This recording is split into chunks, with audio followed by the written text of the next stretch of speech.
Hello all, welcome back to channel. आज का topic है हमारा एडमिक्सचर। एडमिक्सचर्स क्या होता है?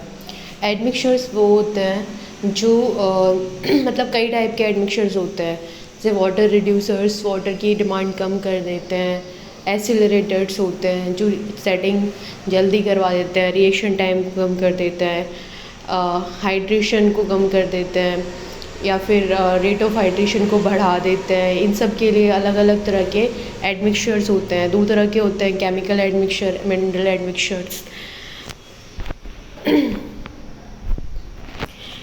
एनीथिंग, इसकी डेफिनेशन क्या है? Anything added in the course concrete accepts fine aggregates, coarse aggregate, binding materials and water in order to modify its properties is known as admixtures।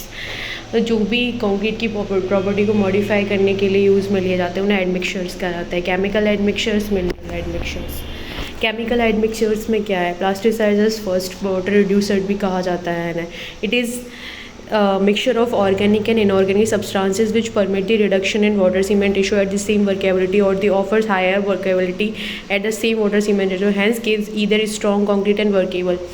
इसका मतलब क्या हुआ कि हम कम वाटर सीमेंट रेशो रखते हुए भी कंक्रीट को मोर वर्केबल बना सकते हैं। वाटर सीमेंट रेशो इंक्रीज करने पर क्या इंक्रीज़ होता है? वर्केबिलिटी इंक्रीज़ होती है। But if we can use the plasticiser then water cement ratio with change किए बगैर भी वर्केबल कंक्रीट रह सकती है और स्ट्रॉन्ग रहेगा उतना ही, कोई इसकी स्ट्रेंथ पर फ़र्क नहीं आएगा। Dose of plasticiser varies in the range of 0.1 to 0.4% by the weight of cement at which it permit reduction in the water constant 5 to 15%। अगर इसकी डोज 1.1 to 0.4% भी ली जाएगी ना, जितना सीमेंट हमने यूज़ किया है, तो ये 5 to 15% तक वाटर डिमांड कम कर देगा। Increase lump by the 30 to 150 mm। Commonly use plasticizers, यार कौन से प्लास्टिसाइजर्स यूज़ करते हैं? Lignosulfonate, polyglycol Easter,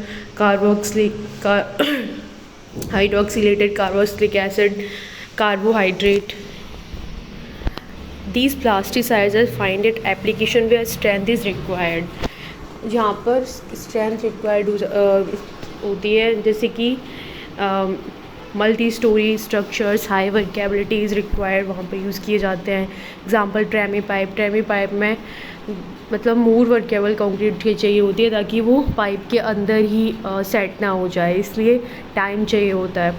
action of plasticiser include dispersion and retarding effect. Super plasticizer, these are same as the plasticizer in term of their action but are chemically different। Same होते हैं, बस थोड़े से अलग होते हैं। Hence for the same dose, मतलब अगर उतना ही डोज लिया जाएगा जितना कि अपन ने लिया था 0.1 to 0.4% ऑफ सीमेंट वेट के, तो ये पता है क्या करता है? 30%, मतलब वो तो 5 to 15% तक वाटर डिमांड कम करता है, 30% तक कम कर देता है। जैसे कि सुपर प्लास्टिसाइजर्स कौन कौन से होते हैं? Modify lignosulfonate, sulfonated melamine formaldehyde, sulfonated naphthalene formaldehyde. अब पता है प्लास्टिसाइजर्स ना also act as a retarder की तरह भी काम करते हैं, मतलब रेट ऑफ हाइड्रेशन को कम कर देते हैं। सीमेंट्स के साथ पानी जो रिएक्ट करता है ना, उस प्रोसेस को धीमा कर देते हैं। Retarders, these are admixtures which slow down the chemical process of the hydration so that concrete can remain workable for more duration। क्या मतलब हुआ इस लाइन का? इसका मतलब ये है कि ये retarders वो है जो कि एज आई टोल्ड यू अभी थोड़ी देर पहले कि पानी के साथ रिएक्ट करता है सीमेंट, उस प्रोसेस को कम कर देते हैं ताकि सीमेंट जो है वो ज़्यादा टाइम तक वाटर मिक्स करने के बाद में यूज़ किया जा सके, मोर वर्केबल हो जाए। They can also be use to overcome the accelerating effect of the temperature over hydration. मतलब कॉज ऑफ टेम्परेचर सीमेंट और जल्दी सेट हो जाता है ना, उस इफेक्ट को भी कम कर देती है ये ऐसे रिटार्डर्स। Their normal dose varies between 0.05 to 0.2% by weight of cement, at which they can delay the hydration process up to 72 hours। इतनी सी डोज इसकी 72 hours के लिए हाइड्रेशन प्रोसेस को डिले कर सकती है। They find their application where transportation period is more, casting of oil wells where temperature is rise up to 200 degree Celsius. दोनों चीज़ हो गई। इसमें ट्रांसपोर्टेशन पीरियड ज़्यादा है तो उसका कंक्रीट का वर्केबल होना भी ज़रूरी है ताकि वो मतलब सेट ना हो जाए वहाँ पे पहुँचने से पहले। और ऑयल वेल्स जो होते हैं उनका टेम्परेचर ज़्यादा होता है तो जल्दी सेट ना हो, इसलिए रिटार्डर का यूज़ किया जाता है। रिटार्डर्स कॉमनली क्या होता है? Calcium sulfate, tartaric acid, starch, cellulose और शुगर, एसिलरेटर। नेक्स्ट है अपने, these are the type of admixture that increase the rate of hydration, just opposite retarders के। They find their application cold weather concreting, pavement construction, prefabricated structures, cold weather concreting में, pavement construction में, road designs में, और where जहाँ पे form work frequently use होता रहता है, रीयूज़ होता रहता है। जैसे कि हम यूज़ करते हैं ना फॉर्म वर्क, शटरिंग में यूज़ किया जाता है, कॉलम्स में यूज़ करते हैं, स्लैब्स में यूज़ करते हैं, बीम्स में यूज़ करते हैं, तो वो सब फ्रिक्वेंटली काम में आता रहे। Dose varies from 0.1 to 0.2 weight of cement. Commonly used accelerators are soda ash, calcium chloride, fluorosilicate, triethanol amine and silicates. अब एक नोट है, वो क्या है वो पढ़ते हैं। There are certain category of chemicals which acts both, मतलब ये जो केमिकल एडमिक्सचर्स हैं ना, जैसे प्लास्टिसाइजर पढ़ा हमने, एसिलेटर पढ़ा आपने, टार्डर पढ़ा, बट प्लास्टिसाइजर्स का क्या है कि कुछ प्लास्टिसाइजर्स ऐसे भी होते हैं जो रिटार्डर और एज वेल एज एसिलरेटर दोनों का काम करते हैं। तो हम ये स्पेसिफाई नहीं कर सकते कि प्लास्टिसाइजर्स बस रिटार्डर का ही काम करते हैं, वो एसिलरेटर की तरह भी काम कर सकते हैं।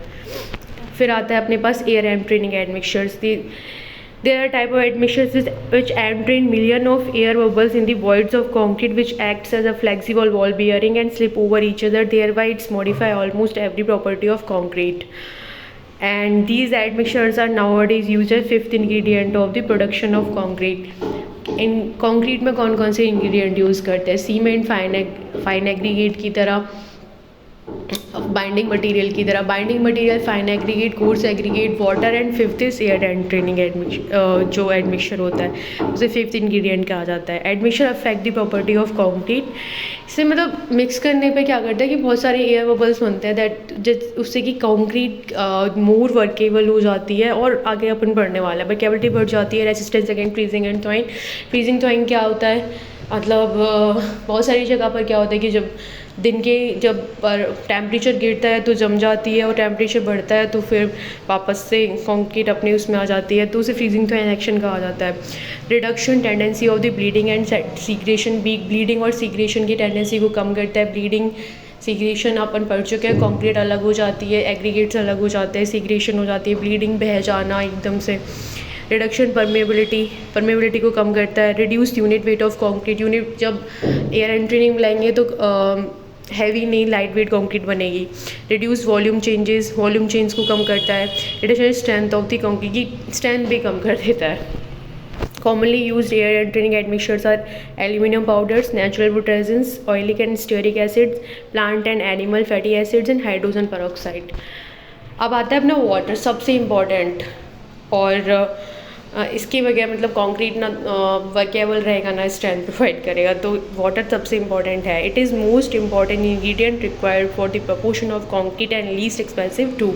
Water is added in concrete in order to undergo hydration with binding material which is turn impart the desirable property। अगर ये सही proportion में लिया है तो हाइड्रेशन भी अच्छा होगा, स्ट्रेंथ भी अच्छी प्रोवाइड करेगा। बट अगर इसका प्रपोर्शन गड़बड़ा गया है तो कभी वाटर सीमेंट रेशियो इंक्रीज होने पर कंक्रीट वर्केबल तो हो जाएगा पर उसकी स्ट्रेंथ सही नहीं रहेगी, और कम हुआ तो ना तो वो वर्केबल रहेगा ना ही वो अच्छी स्ट्रेंथ प्रोवाइड करेगा। तो इसे अकॉर्डिंग टू जो भी मेंशन है कोड में IS 456/2000 उसके अकॉर्डिंग यूज़ किया जाता है। और बाकी अपन कैसे 2-3 पॉइंट्स हैं वो देख लो।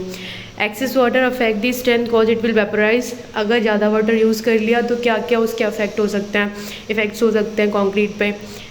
ज़्यादा वाटर यूज़ किया है तो धूप में वो पानी वेपराइज तो हो ही जाएगा हीट पाके कैसे भी, तो क्या रह जाएगा पीछे? एयर वॉइड्स रह जाएंगे, that will make concrete is week.